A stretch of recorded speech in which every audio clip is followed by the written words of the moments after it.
जय माता की। कैसे हैं आप सब? आप सबका स्वागत है मेरे इस यूट्यूब चैनल पर। आज का जो टॉपिक है वो बिल्कुल हटकर है। बहुत से सब्सक्राइबर मुझसे ये प्रश्न करते हैं, व्हाट्सएप पर मैसेज करते हैं, इंस्टाग्राम पर मैसेज करते हैं कि हम भक्ति करना चाहते हैं। जब उनसे पूछा जाता है कि आप भक्ति क्यों करना चाहते हो, आप भक्ति मार्ग में क्यों जाना चाहते हो, तो उनका जवाब ये होता है कि हम माता काली की सवारी प्राप्त करना चाहते हैं, हम दरबार लगाना चाहते हैं, इसलिए हम भक्ति करना चाहते हैं। देखिए, क्या आपकी जो सोच है केवल शक्तियाँ प्राप्त करना, केवल दरबार लगाना और सवारी प्राप्त करने तक ही सीमित है? अगर हाँ, तो आप कभी भी भक्त नहीं बन सकते। अगर आप भक्ति करना चाहते हैं तो दरबार लगाना, शक्तियाँ अर्जित करना, सवारी प्राप्त करना, इन सब से आपको अपने आप को ऊंचा उठाना होगा। क्योंकि भक्ति करना और दरबार लगाना ये दोनों अलग अलग चीज़ें हैं। अगर आप दरबार लगा रहे हैं तो देखिए, दरबार लगाने के लिए भक्ति की जाती है, लेकिन वो कैसी भक्ति होती है? वो साधनाएं होती हैं, गुप्त साधनाएं होती हैं। साधनाएं की जाती हैं, साधनाओं के बाद जो शक्तियां प्राप्त होती हैं, उन शक्तियों के माध्यम से आप किसी पीड़ित व्यक्ति के दुखों को दूर करने का माध्यम बनते हैं। परंतु जो भक्ति होती है, भक्ति में भी खुद को साधना पड़ता है, लेकिन जो भक्ति होती है ये आपके इष्ट, यानी जो आपके आराध्य देव होते हैं, आपके इष्ट देव होते हैं, जिन पर आपको पूर्ण यकीन होता है, विश्वास होता है, आपकी श्रद्धा जिस देवी देवता पर होती है, आपका जीवन जब उन देवी देवता के ही इर्द गिर्द घूमता रहता है तो उसे भक्ति कहा जाता है। जब आप दरबार लगाते हैं आपको अनेकों प्रकार की साधनाएं करनी पड़ती हैं। भक्ति अगर आप कर रहे हैं तब आपको भक्ति में भी साधनाएं करनी पड़ती हैं अनेकों प्रकार की, लेकिन वो साधनाएं अलग होती हैं, दरबार लगाने वाली साधनाएं अलग होती हैं।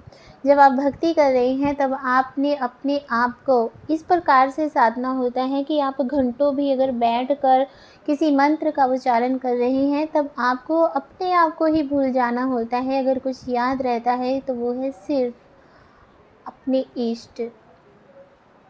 अगर आप गुरु भक्ति कर रहे हैं तो आप सब कुछ भूल जाते हैं, लेकिन आपको केवल अपने गुरु याद रहते हैं। आपको अपने गुरु के चरण और अपने गुरु की छवि ही याद रहती है, उसके अतिरिक्त आपको कुछ भी याद नहीं रहता। तो ये भक्ति है। भक्ति का गुणगान करना बहुत ही कठिन कार्य है। भक्ति की परिभाषा नहीं की जा सकती है। संक्षेप में अगर भक्ति की अगर संक्षेप में हम परिभाषा करने के लिए बैठेंगे तो ग्रंथ पर ग्रंथ लिख दिए जाएंगे, पर फिर भी पूर्ण भक्ति की परिभाषा नहीं लिखी जा सकती है। लेकिन इतना आपको बताया जा सकता है कि भक्ति करने के लिए अपने आप को साधना पड़ता है, अपने जीवन को परमात्मा के श्री चरणों में समर्पित करना पड़ता है। कैसे समर्पित करेंगे? भजन के माध्यम से। आप भजन के माध्यम से भक्ति कर सकते हैं। आप नाम जप कर भक्ति कर सकते हैं। आप अपने इष्ट के गुणों का गुणगान करके भक्ति कर सकते हैं। आप अपने इष्ट के गुणों का गुणगान करके भक्ति कर सकते हैं, लीलाओं का गुणगान करके भक्ति कर सकते हैं। आप अपने इष्ट के धाम की यात्रा करके भक्ति कर सकते हैं। अगर आप अपने इष्ट के धाम की यात्रा कर चुके हैं तो उस धाम की यात्रा में आपको क्या क्या अनुभव हुए, उन अनुभवों को आप दूसरों के साथ साझा करके भी भक्ति कर सकते हैं। ये जो गान है ये अनेकों भावों में होता है। अपने अंदर शांत भाव अगर आप पैदा करते हैं, अपने आप को संत भाव से जोड़ लेते हैं तो ये भी भक्ति है। अगर आप भगवान के दास बन जाते हैं और अपने अंदर दास्य भाव पैदा करते हैं तो ये भी भक्ति है। सांख्य भाव पैदा करते हैं तो ये भी भक्ति है। वात्सल्य भाव पैदा करते हैं तो ये भी भक्ति है। माधुर्य भाव पैदा करते हैं तो ये भी भक्ति है। ईश्वर की भक्ति की परिभाषा बहुत ही कठिन है। अगर आप इसे संक्षेप में समझना चाहते हैं तो आपको वेदों और पुराणों का सहारा लेना चाहिए, वेद पुराण पढ़ने चाहिए। भक्ति यानी कि भगवान की सेवा।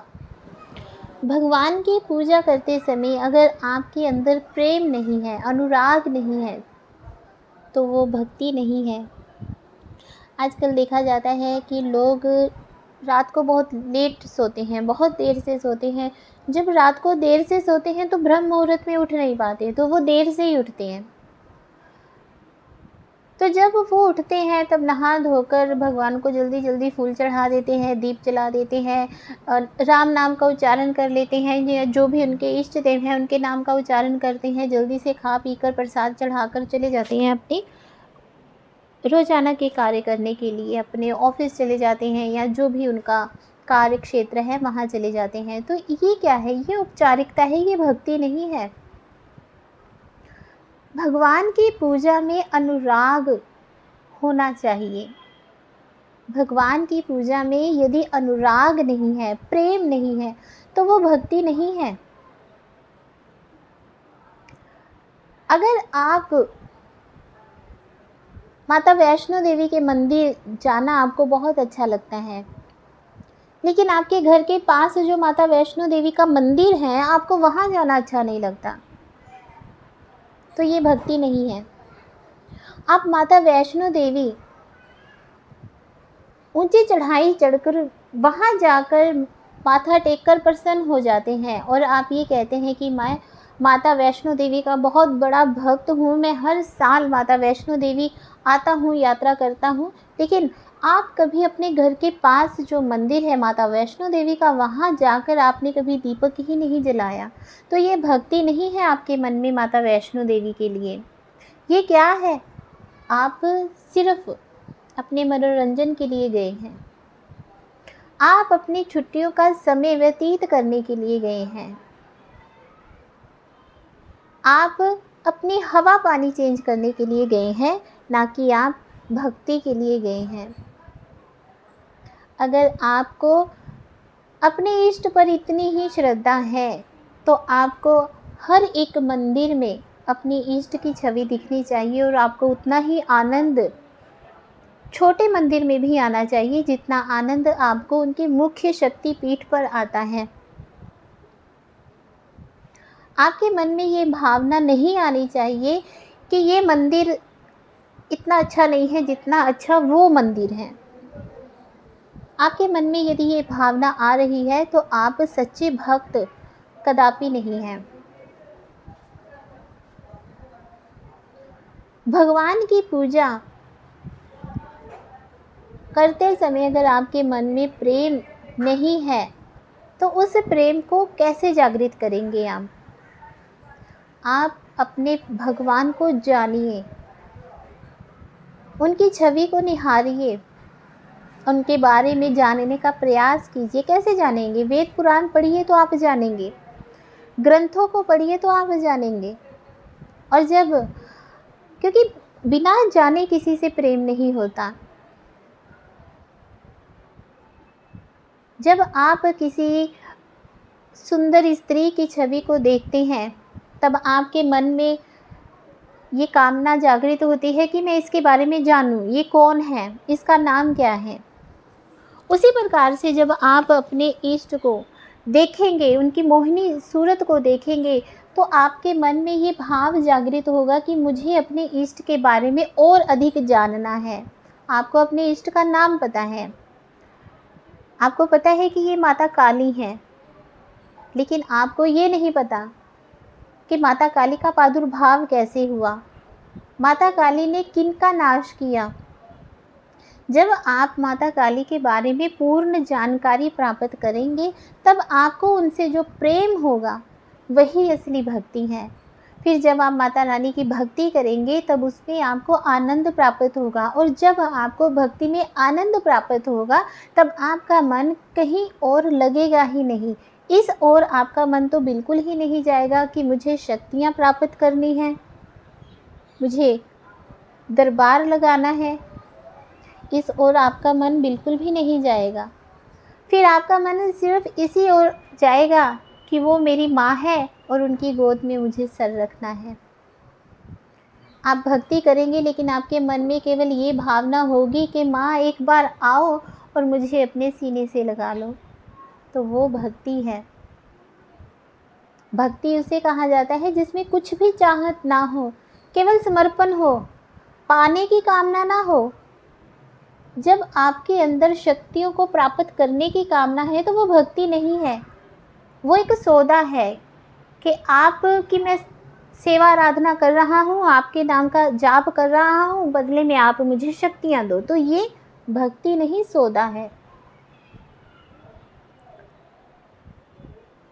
इसलिए भक्ति को जानना बहुत ज़रूरी है। जो प्रेम आप अपने इष्ट से करेंगे, ये ज़रूरी नहीं कि मैं माता काली के नाम लेकर बात कर रही हूँ तो माता काली के ही बारे में बात कर रही हूँ। आप किसी भी देवी देवता की बात कर लीजिए, आप भगवान विष्णु की, भगवान श्री हरि कृष्ण की, श्री रामचंद्र जी की, राधा रानी जी की, ठीक है, माँ भुवनेश्वरी जी की, आप किसी भी देवी देवता की अगर इस प्रकार की आराधना करते हैं, इस प्रकार से उनकी सेवा कर रहे हैं, तो उसे ही भक्ति कहा जाता है। जब कुछ मांगने की, कुछ प्राप्त करने की कहीं कोई बात नहीं है, केवल समर्पण करने की बात है, केवल देने की बात है, तो उसे भक्ति कहा जाता है। आजकल लोग जब कथा सुनने जाते हैं ना, तो वो क्या देखते हैं, अरे इसकी कथा इतनी अच्छी नहीं है। वो दूसरे कथावाचक कथा सुनाते हैं, उनकी कथा बहुत अच्छी है, उनके भजन बहुत अच्छे हैं। आप कथा सुनने गए ही कहाँ हो? आप तो केवल भजन, अरे आवाज़ सुनने के लिए जा रहे हो। उसके भजनों में उसकी आवाज़ बहुत अच्छी है, उनका म्यूज़िक बहुत अच्छा है, उनकी कथा में पंडाल बहुत अच्छा है, उनकी कथा में लंगर बहुत अच्छा है। आप इन चीज़ों के लिए जब जाएंगे तो वो भक्ति नहीं है। तो जब आप कथा सुनने के लिए बैठेंगे तो आपको नींद आ जाएगी, लेकिन जब आप ये सोचकर कथा सुनने के लिए बैठेंगे कि कथा सुनाने वाला चाहे बुरी से बुरी आवाज़ ही क्यों ना हो, चाहे पंडाल अच्छा ना हो, उसमें धूप आ रही है आपके चेहरे पर, लेकिन आपका ध्यान सिर्फ लीलाओं में है, वो कथा में प्रभु की क्या लीला सुना रहे हैं, उस लीला का किस प्रकार से वो आनंद के साथ उसका प्रवचन कर रहे हैं, इसमें जब आपको आनंद आएगा तो वो भक्ति है। आपको कथा करनी नहीं आती, लेकिन अगर आप में कथा सुनने का भी गुण नहीं है, क्योंकि अच्छा श्रोता होना बहुत आवश्यक है। अगर आप कथा सुनकर भक्ति करना चाहते हैं तो आप में अच्छे श्रोता होने का गुण होना चाहिए। कथा में जो कथा अमृत का रस बरस रहा है, उस रस को पीने की कला आप में होनी चाहिए, तभी आप कथाओं के द्वारा भक्ति कर सकते हैं। कथा को सुनना भी भक्ति है। पूजा और कथा, इसमें अनुराग हो, ये एक अच्छी बात है, लेकिन अनुराग बाहरी चीज़ों से नहीं होना चाहिए। बाहरी चीज़ें अर्थात कि जब आप कथा सुनने जा रहे हैं तब आपका ध्यान इस ओर नहीं होना चाहिए कि जो कथा में संगीत है, संगीत बज रहा है, वो इतना मधुर नहीं है। लंगर सेवा है लेकिन वो लंगर इतना स्वाद नहीं है, इतना मज़ा नहीं आया लंगर खाने में। इन चीज़ों की तरफ आपका ध्यान नहीं होना चाहिए। अगर आप सेवा कर रहे हैं तो ये नहीं कि आपके घर में एक छोटा सा शिवलिंग है, आपने कभी उस पर जल भी नहीं चढ़ाया और आप बाहर मंदिर में जाकर दूध पर दूध चढ़ा रहे हैं, तो वो भी भक्ति नहीं है। अगर आप अपने घर में भी भगवान की पूजा अर्चना कर रहे हैं, उनकी सेवा कर रहे हैं, तो वो भी उतना ही बहुमूल्य है जितना कि बाहर जाकर आप मंदिर में जाकर पूजा अर्चना कर रहे हैं। आप भगवान की मूर्ति देख रहे हैं और आप ये कह रहे हैं कि ये मूर्ति इतनी आकर्षक नहीं है, लेकिन वो किसी दूसरे मंदिर में गया था, वहाँ की मूर्ति बहुत आकर्षक थी, तो ये भी भक्ति नहीं है। जब आप किसी मूर्त को देखें, वो मूर्त खंडित ही क्यों ना हो, उसे देखकर आपकी आँखों में इतनी अनुराग उत्पन्न हो जाना चाहिए, आपकी आँखों में इतने ममता आ जानी चाहिए कि आपका मन करे कि अभी इस मूर्ति में से भगवान प्रकट हों और मुझे अपने हृदय से लगा लें। तो वो भक्ति है। वो भक्ति नहीं है जिसमें आप नाप तोल कर रहे हैं कि ये सुंदर कम है, वो सुंदर ज़्यादा है। वो भक्ति नहीं है। भक्ति वो है जब आप किसी पत्थर को भी देख लें तो उसमें भी आपको अपने इष्ट के दर्शन होने आरंभ हो जाएं और आपका अंतःकरण सुख की अनुभूति को महसूस करना आरंभ कर दे, तो वो भक्ति है। और इसी भक्ति में इतनी शक्ति है कि आप जो चाहें उसे प्राप्त कर सकते हैं। अर्थात जो अनुराग कहा गया है पूजा और कथा में, वो अनुराग भीतर से भगवान से हो, वही भक्ति है। आप जो भी कार्य कर रहे हैं वो कार्य आप अपने भगवान को अर्पण जब करते हैं, और एक पल के लिए भी जब आप अपने भगवान को भूलते हैं, जैसे आप किसी कार्य को कर रहे हैं, उस कार्य में आप इतने गहरे डूब गए हैं कि आपके दिमाग से नाम शब्द जो है वो धुंधला हो गया। उस समय आपके मन में अगर व्याकुलता नहीं है तो आप भक्त नहीं हैं। और अगर आप में व्याकुलता ही इतनी अधिक है, आप ये सोच रहे हैं कि ये कार्य करूँगा तो मैं कहीं कार्य में इतना व्यस्त ना हो जाऊँ कि मैं अपने भगवान को भूल जाऊँ, तो हे भगवान मुझे इतना भी व्यस्त मत होने दीजिए कि मैं आपको भूलूँ। तो यही भक्ति है। अर्थात अपने सब कर्मों को भगवान को अर्पित कर दो, और भगवान का थोड़ा सा भी अगर आप भूल जाओ तो आप इतने ज़्यादा व्याकुल हो जाओ, जैसे एक मछली बिना पानी के तड़प उठती है, वैसे ही आपका हृदय भी भगवान के बिना तड़प उठे। तो वही भक्ति है। जो आनंद